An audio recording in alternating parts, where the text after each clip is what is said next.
The next crew headed to the space station, black holes on a collision course, and an anniversary on Mars.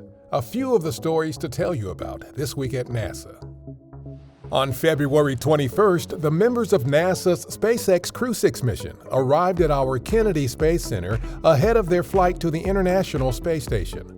The crew, including NASA astronauts Stephen Bowen and Woody Hoberg, are targeted for launch no earlier than February 27th from Kennedy's Launch Complex 39A. Astronomers have used our Chandra X-ray Observatory to track two pairs of supermassive black holes in dwarf galaxies on collision courses. This is the first evidence for such an impending encounter, and it is providing important information about the growth of black holes in the early universe. NASA's Perseverance rover recently celebrated its second anniversary on Mars.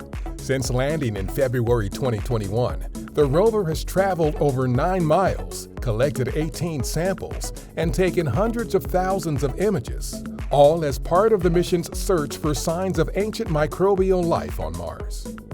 As part of our effort to provide more resources and information to new audiences, we have launched new Spanish-language web pages featuring NASA aeronautics content and information. You can also find STEM-related educational content on these web pages for students.